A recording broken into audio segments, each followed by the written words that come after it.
विराज उद्योग समूहाच्या माध्यमातून बेकायदेशीरपणे या ग्रामसभेच्या ज्या गावाच्या हद्दीमध्ये हा प्रोजेक्ट त्यांना करायचा आहे, त्यांच्या ही पेसा ग्रामपंचायत आहे, त्या पूर्ण ग्रामसभेचा विरोध डावलून शासनाने सुद्धा यांच्या भूलथापांना बळी पडून हा जनसुनावणी लावली आहे.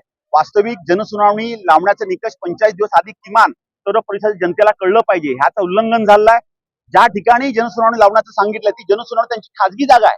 म्हणजे ज्याच्या विरोधामध्ये किंवा ज्याच्या बाजूने बोलायचं असेल त्याला ती न्यूट्रल प्लेस पाहिजे.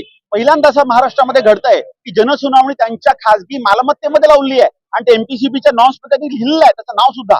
त्यामुळे हा विराज उद्योग समाजाच्या माध्यमातून जे बेकायदेशीर बेसुमार जे प्रदूषण गेल्या अनेक दशकांपासून इकडे होतंय त्याचा त्रास या संबंध भागातील जनता भोगते.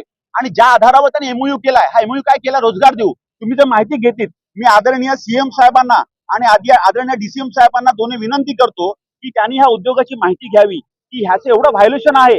आतापर्यंत शेकडो लोक ह्या विराज उद्योगाने मारले गेलेले आहेत आणि इथला रोजगार करणारा माणूस हा इकडचा लोकल नाही, आदिवासी समाज नाही. उलट आदिवासी समाजाला स्थलांतरित व्हावं लागलं प्रदूषणामुळे.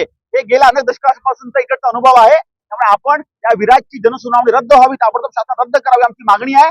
आणि हे जर रद्द नाही झाली 8 तारखेची तर ह्याच्या पुढचं आंदोलन हे खूप मोठ्या संख्येने तीव्र होईल आणि शासनाला मग हे सांभाळणं कठीण होऊन जाईल.